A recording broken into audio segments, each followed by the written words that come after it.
Further questions? Well, coming into a tournament like this, you hope to get something out of it that your team can learn from. I told them I thought we played 2.5 games worth of pretty good basketball, maybe 2 1/4. I thought a part of the Loyola game, I didn't think we competed like we needed to, but the best team definitely won the tournament. I loved UConn.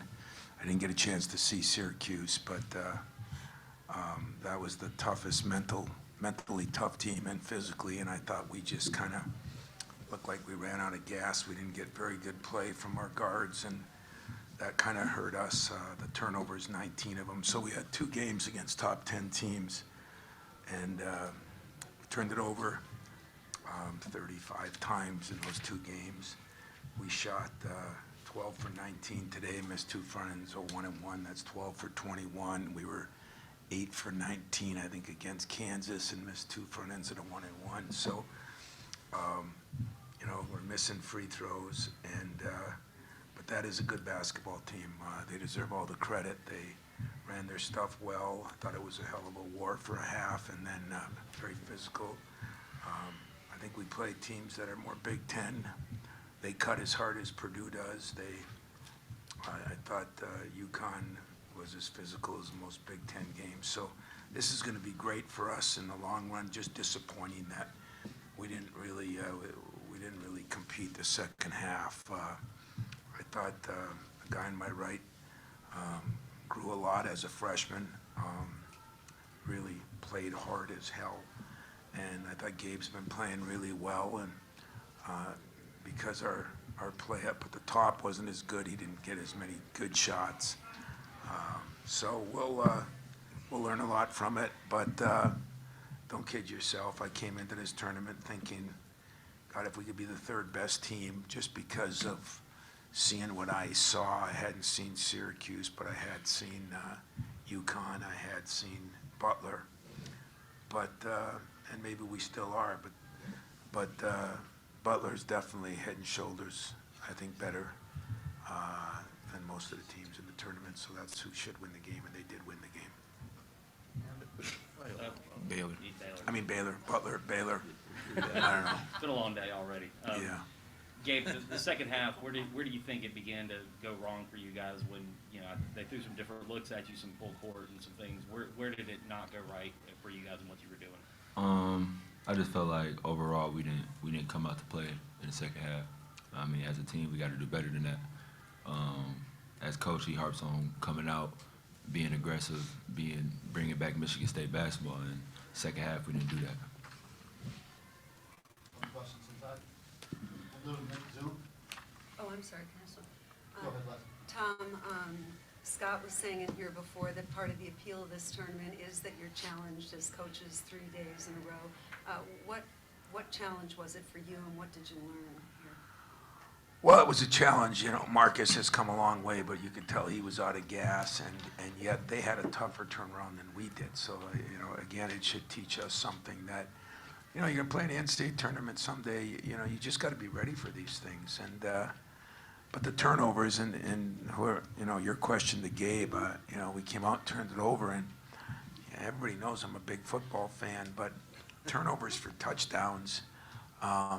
Thank God in their sport it costs 6, but in ours it was a couple of 2s, it was a 3-point play, and it was a long 3 that we didn't even get a chance to defend, and that happened so quick that there's dead ball turnovers and then there's live ball turnovers. And so I'd agree with Scott. You really do get to play, and I have 0 complaints about the 3 in 3 days, because I think it teaches you the thing that I don't think we have right now. Great mental toughness. Everybody worries about the physical toughness.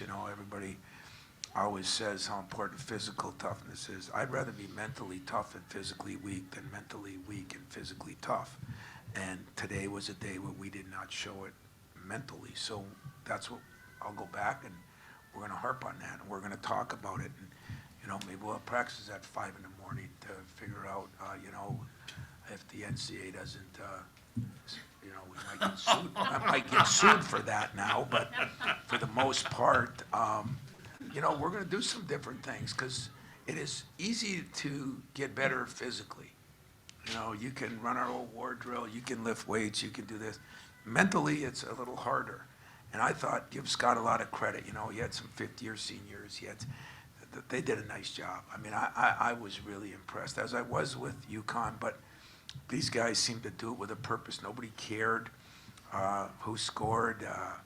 They all played pretty hard defensively. It was a nice team to watch. Unfortunately, I had to watch them from a negative side. Well, Tom, they're the champions. Are you surprised how he's reloaded? I mean, he lost Yeah, I am. a couple of pros, and now I am. And yet those guards, you know, it's a good point. Calipari always talks about it because he's had a couple of those guards that hung in there with him. You know, they practiced against those guys all the time, you know, and I thought that was good. And their bigs, you know, I thought all played pretty well. I mean, all of them played their roles, you know. The kid that I can't say his name, number 23, you know, just did what he had to do. We recruited Slocum some, and he just kind of played within himself. I didn't think any of those bigs forced anything. And Kendall Brown, you know, he goes 6 for 7. I don't know if he made a real shot. You know, he got layups and breakaways. And I mean that complimentary, not insultingly, because he did his role. And so I thought, if maybe there's one thing that he's really done a great job of, it's explaining their roles and guys play to their roles. We have a couple on Zoom that we'll go to. Go to Chris Solari on Zoom. Tom, that the last part of the first half and the start of the second half, it really seemed like coming out of the break, they kind of got you guys on the board. How much do you think was that them getting a little bit more aggressive on the boards, and how much of it do you feel like it was you guys kind of hitting a little bit of a wall there? Well, AJ, you know, struggled at the point, so now they turnovers and that were a problem. We didn't get guys some open shots, and then Marcus and really Malik struggled a little bit, and Malik's been playing really well for us. You know, and I don't know why Marcus, I think, was some fatigue, both mentally and physically, and that's why you're 7 foot and 220 pounds. You know, you're going to be fatigued that way. So that'll be a good lesson for him. But I think some of it was they just keep bringing waves in. You know, they only got maybe 8 players that are playing, but it's like 2 at each position, just about, except for those guards. Those bigs just keep rotating in there, and they all play their roles very, very well. So, you know, it's sad when you sit up here and got beat, and God, I'll probably help their recruiting before I'm done, because I felt so good about how they played. I kind of enjoyed watching them play. Go next, Max Charbonneau on Zoom. Tom, I wanted to ask you a little bit about the Max in these 3 games.